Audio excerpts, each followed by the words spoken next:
Aiden Carter never liked to admit it, but there was a thrill he experienced whenever he ran at night. Even as a 16-year-old in the beach town of Newport, Massachusetts, he relished the isolation and crisp, briny air that accompanied midnight jogs along the boardwalk. Newport was the sort of place that swelled with tourists each summer, then emptied out dramatically once fall arrived. A hush would settle over the town, and for locals like Aiden, that hush provided a unique serenity he couldn't quite find anywhere else.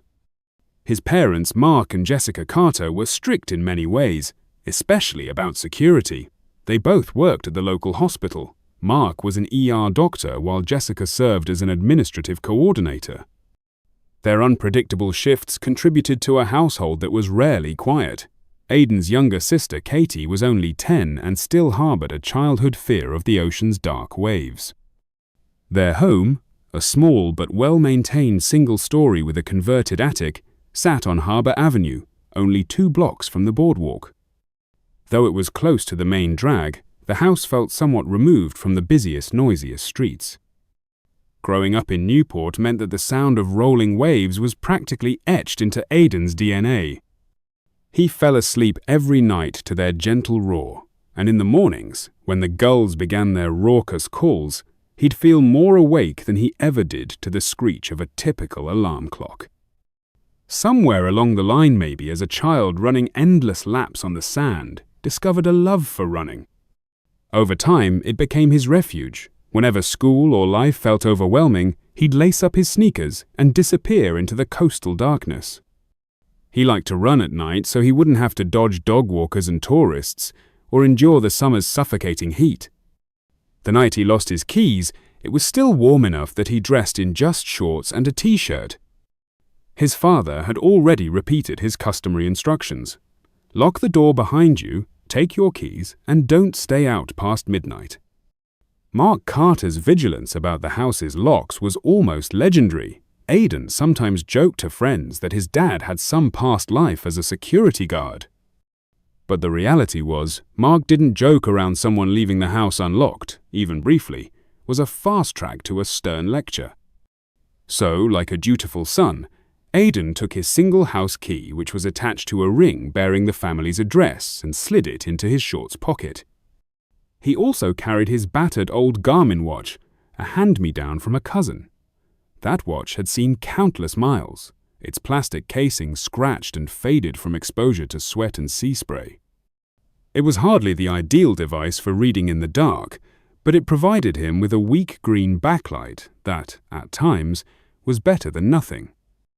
Around 11:30 that night, Aiden stepped off his porch and jogged toward the boardwalk. The night sky stretched overhead, an endless dark canvas dotted with stars. In the distance, the ocean was calm, illuminated here and there by the moon's silver reflections. The lamps lining the boardwalk flickered, a few bulbs broken from storms that had battered the shore earlier that year. It was a perfect night for running. Aiden slipped into an easy, loping gait, letting his mind wander. He moved past shuttered souvenir shops, their windows barren now that summer had passed. Little food stands that once sold fried clams and ice cream now sat locked and dark. At the far end of the boardwalk, he could see the silhouettes of fishing boats anchored by the pier. Sometimes he'd run all the way there and loop back, racking up 5 or 6 miles. The hush of the coast was profound. At times, the only sound was the rhythmic slap of his sneakers against the wood. Occasionally, he'd make out the distant crash of a wave. There was something hypnotic about that cadence. He felt his heart rate rise and settle into a comfortable zone, the runner's high creeping in as he put distance behind him. In those moments, it was easy to forget all of life's stress-shown work, family arguments, expectations. He was at least 3 miles in when he decided to slow down for a breather. The ocean breeze cooled the sweat on his neck. That was when it happened, the faint metallic clink of something slipping.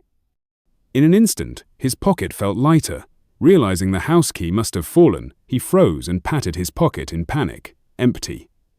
He crouched down on the boardwalk, pressing his ear to the planks, hoping to hear the jingle again. But there was nothing but the faint groan of wood beneath his weight. Heart-hammering, He peered between the cracks. He glimpsed nothing but blackness. He raked a hand through his sweat-damp hair, cursing under his breath. His parents would kill him if he came back keyless. Their address was etched on that ring. If someone unscrupulous found the key, they'd know exactly where to go. He turned around to see if by some miracle the key had landed on top of the boardwalk. No luck. So, with a sinking feeling, he hopped off the side of the walkway and headed down to the strip of sand beneath the boards. The rank smell of damp, rotting seaweed assaulted his nose, mixed with the tang of old beer and soggy cardboard. Beneath the boardwalk was an accumulation of random debris that years of tides and beachgoers had left behind: bottles, plastic bags, bits of sea-worn driftwood. Aiden flicked the backlight of his watch on, but it provided only the feeblest glow. Trying not to breathe too deeply, he crouched and poked around, brushing aside piles of dried seaweed. He told himself that if he just looked carefully, maybe the faint glint of metal would reveal itself. But after a few fruitless minutes, he realized it might have dropped somewhere slightly off. He clambered back up onto the boardwalk to better gauge the exact location. Standing where he'd first noticed the key drop, he got an idea. He removed the lace from his left sneaker and fed it through the gap in the boards, letting it dangle as a marker. He'd return below, find the end of that lace, and search systematically outward. For a brief moment, he felt proud of his resourcefulness. That pride vanished an instant later.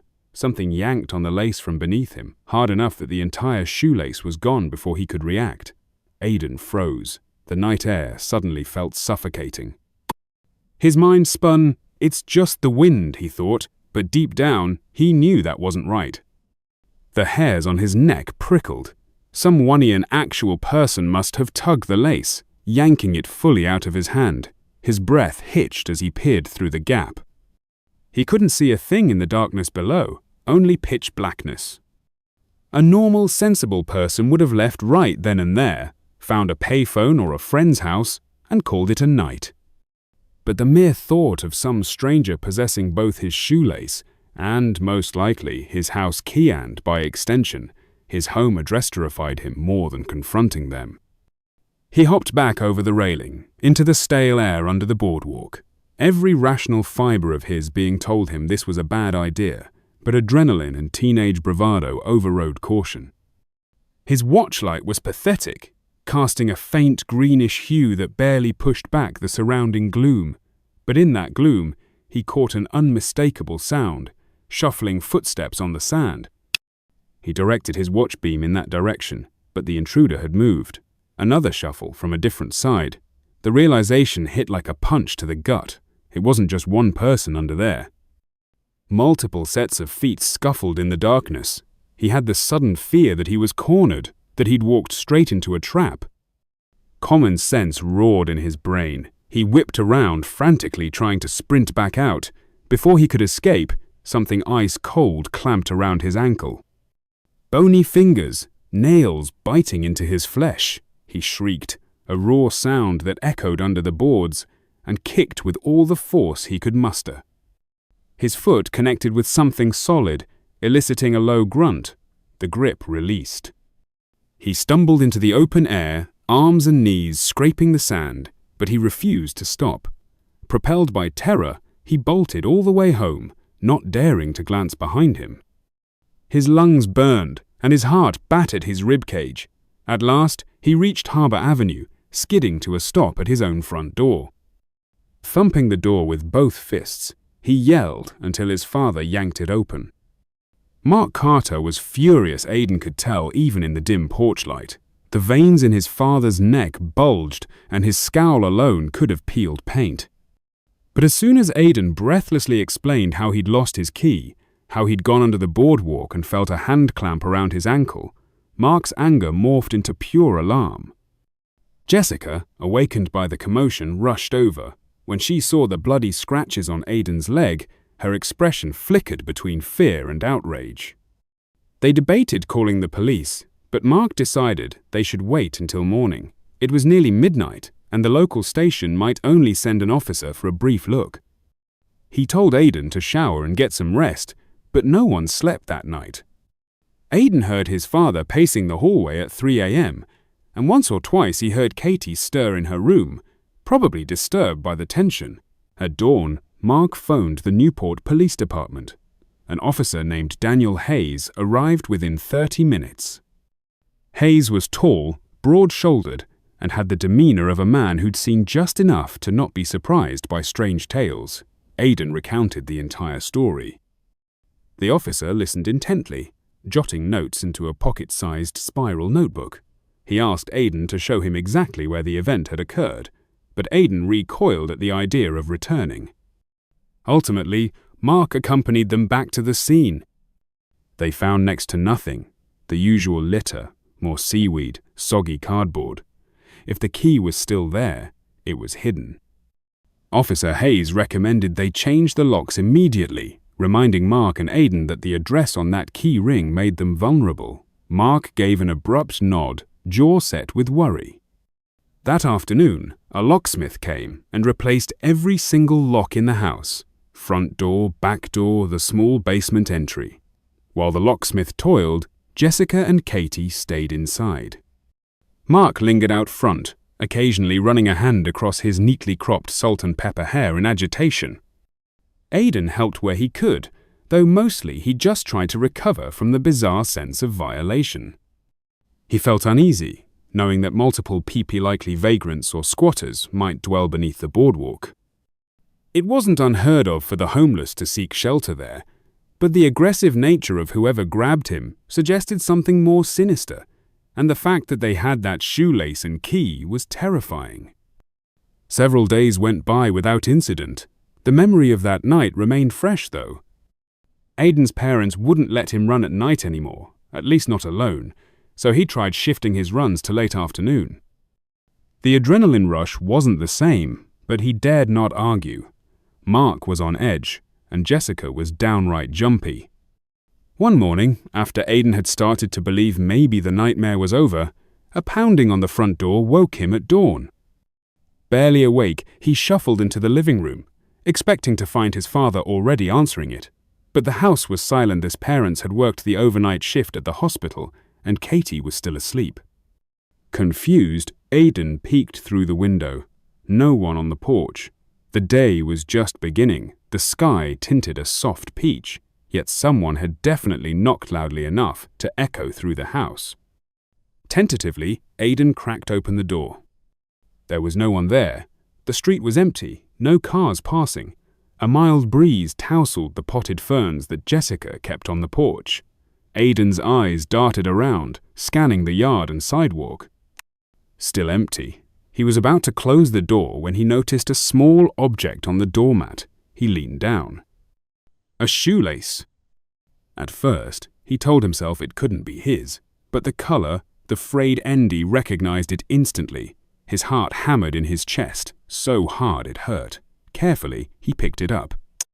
Who would have left it there and knocked, just to make sure he found it? It felt like a message, or a threat. He slammed the door, locked it, and double-checked the windows. For the next hour, all he could do was pace around until his parents came home. Mark was enraged, and Jessica's face turned ashen when she realized the potential implications. They called the police again, and this time, Officer Hayes arrived with a partner, a stocky woman named Kelly Morales. They questioned the neighbors, but no one had seen a thing.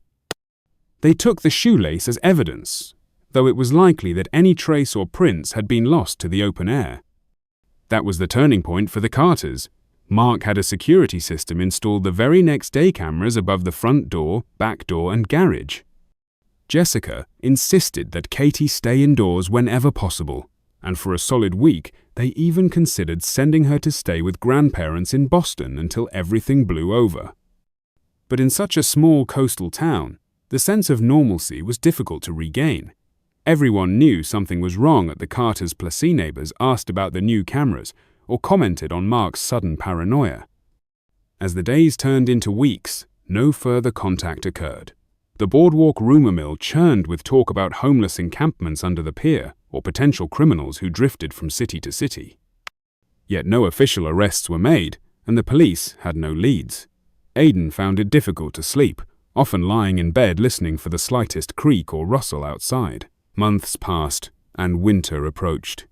The tourists had vanished, the temperatures grew colder, and a hush fell over Newport. Aiden, somewhat lulled by the passage of time, began tentatively jogging again in the early evenings, never at midnight, but maybe around 6 or 7, just before dinner. His father insisted on checking the neighborhood first and gave him a personal alarm device that would emit a piercing screech if triggered. Aiden felt a bit silly carrying it, but it offered a shred of comfort. He tried to reason that maybe the people under the boardwalk had moved on. Maybe they'd found the key worthless once the locks were changed. Perhaps leaving the shoelace was just a cruel prank to scare him. Either way, he was determined not to let fear keep him locked inside forever. One late November evening, around 7:30, Aiden finished his run near the old shuttered arcade building. A cold wind whipped off the ocean, stinging his cheeks. He paused by the railing to catch his breath, gazing out at the pitch-black water. The boardwalk lay dark and abandoned. A single lamp sputtered 20 yards away. A strange feeling prickled across his scalp, that old sense that he was being watched. Fighting the urge to panic, he forced himself to breathe calmly. He'd grown tired of jumping at shadows, so he chalked the sensation up to an overactive imagination. He turned to head home and nearly tripped over what lay on the boards behind him, a bundle of tangled fishing net and seaweed, maybe the size of a football, reeking of brine. He couldn't recall having seen it on the ground a moment earlier. Heart-pounding, he nudged it with his shoe. It shifted, revealing something shiny within. He carefully towed away the net, feeling nauseous. In the faint lamplight, he glimpsed the dull glint of a battered key ring. For a split second, he wanted to believe it was someone else's keys, maybe a fisherman's set. But he recognized the small anchor charm that once dangled near the key. He recognized the worn label with faded letters of his home address.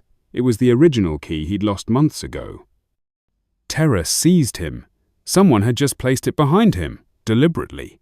He jerked his head up, scanning the walkway. The lamppost revealed no one. The lumps and hollows of the boardwalk's broken planks offered plenty of dark corners, but he saw no movement. Snatching the net in trembling hands, he threw it over the railing and into the sand below, removing the key from it first.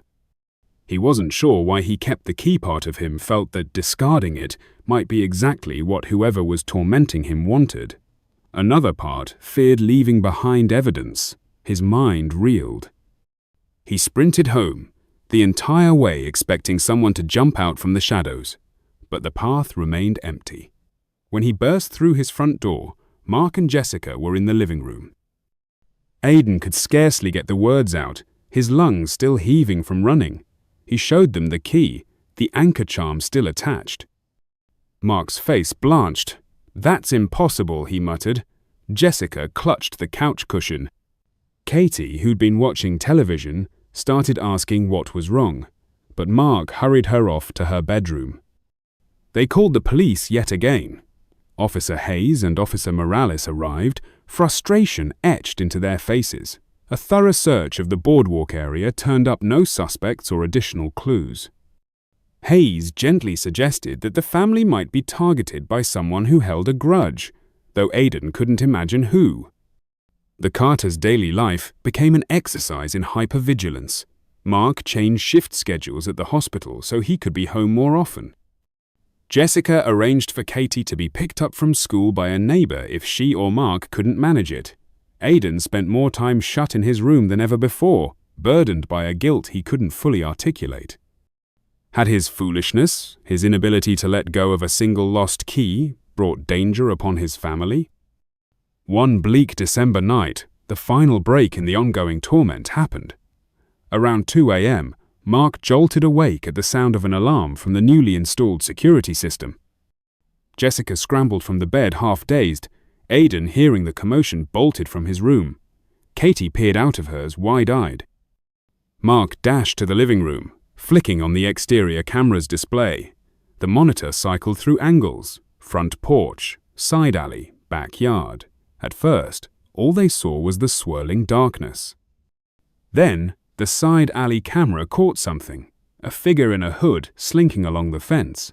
The figure angled upward, arms raised. Was it trying to pull itself over the fence, or searching for the camera? The image crackled, then went black. The front porch camera cut out too. It looked as though the intruder was systematically destroying them. An instant later, the alarm cut off, replaced by a static hum. The house fell into an eerie silence. In panic, Mark reached for his phone to dial 911. The line was dead. The intruder must have done something to the phone lines. Jessica grabbed her cell and attempted the call. Meanwhile, Aiden rushed to the hallway closet to retrieve the wooden baseball bat he kept there. Katie whimpered, tears welling in her eyes. The next few moments stretched into an eternity. They heard a sharp, metallic screech at the back door, as if someone was trying to pry it open with a tool. Mark turned on every interior light, hoping to scare them off. Then, just as abruptly as it began, the noise stopped. Flashlights out, father and son crept toward the back door. The doorknob was scratched, the wood near the lock marred by fresh splinters, but the door remained intact. No one was there. The yard, illuminated by the porch light, revealed only a battered trash can on its side. Before Mark or Aiden could exhale in relief, Katie let out a muffled scream from the living room. Sprinting back, they found her staring at the front window. Something was pressed against it from outside, a single sheet of lined paper, scrawled with letters in a black marker. The reflection of the interior lights made it hard to read from inside, so Mark yanked open the door a crack and snatched the paper. In large, jagged letters it read, "I'll see you soon." By then, the police sirens wailed in the distance, responding to Jessica's 911 call. Red and blue lights flickered across the house.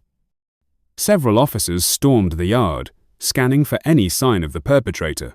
Once again, they came up empty. The intruder had vanished into the night.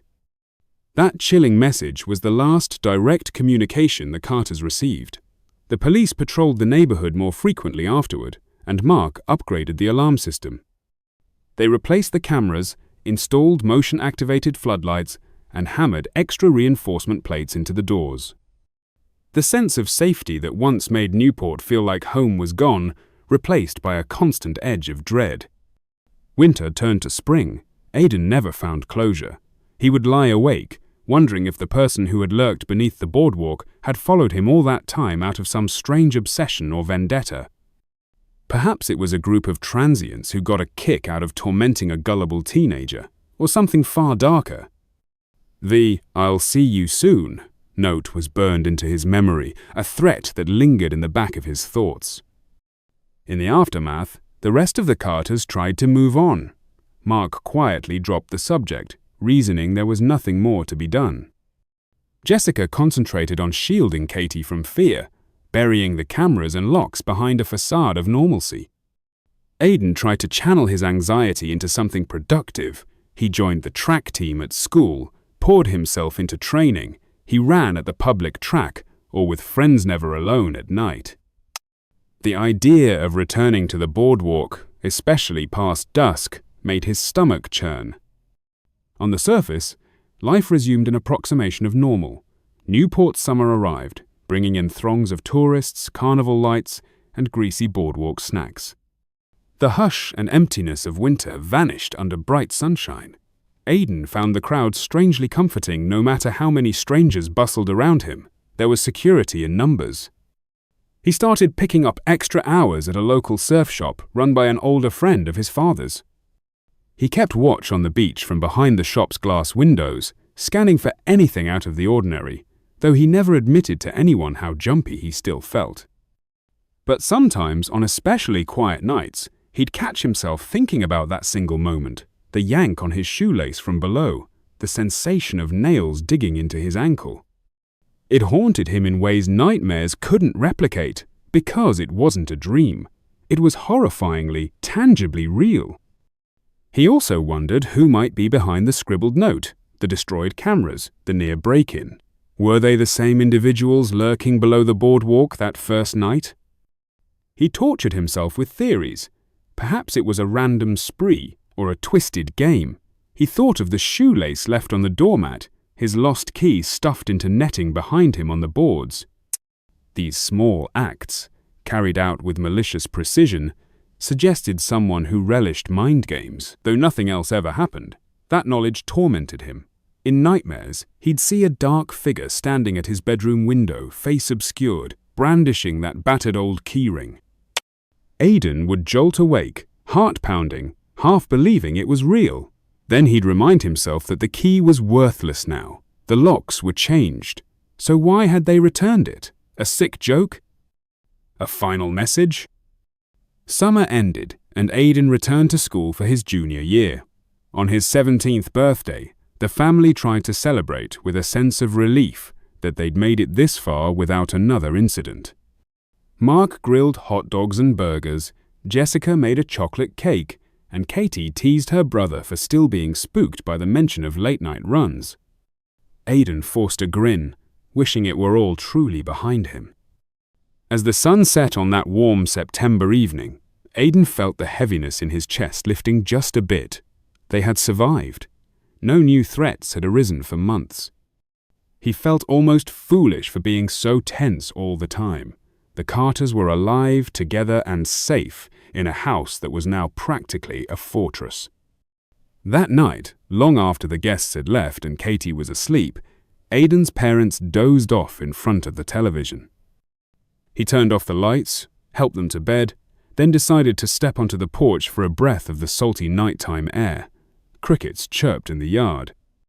The streetlight on Harbor Avenue flickered, painting the sidewalk in yellowish pools. Stepping past the potted ferns, Aiden sank into the old rocking chair near the door. The night was pleasantly warm. A faint ocean breeze ruffled his hair. He closed his eyes, letting himself savor the calm. Minutes passed, or maybe an hour. He lost track. At some point, though, that eerie, prickling sensation along his neck returned. The same dread he felt the night he'd first run under the boardwalk. Slowly, he opened his eyes, scanning the yard. Nothing but the gentle sway of a neighbor's tree. The street looked empty. No movement, no silhouettes. Then, from the corner of his vision, he caught a faint shift of shadow near the hedge. He stiffened, leaning forward in the chair. A cat?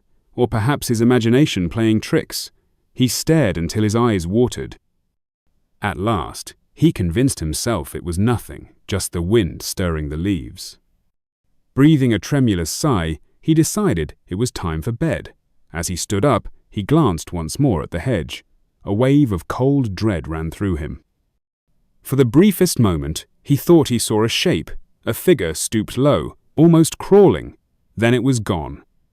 This time, he didn't investigate. He simply locked the door, double-checked the new cameras, set the alarm, and retreated to his room. Lying on his bed, he listened to the hum of the security monitors, the muffled hush of distant waves. It was the same hush he'd always loved, but now it carried an undertone of threat. He wondered if that hush ever truly went away, or if it just slithered beneath the surface, waiting for him to let his guard down. He never told his parents about that final glimpse. Perhaps it was a trick of the eyes. Or maybe, just maybe, whoever lurked under the boardwalk that night, the one who took his shoelace, left it at his door, tossed his old key behind him to toy with his sanity, was still out there, biding their time. Days would turn into weeks, then months, and eventually years would pass. Aiden would go off to college, build new friendships, try to live beyond the shadow of that harrowing memory. But certain images never faded completely. The smell beneath the boardwalk, the cold pinch of fingernails at his ankle, the triumphant, mocking note, "I'll see you soon."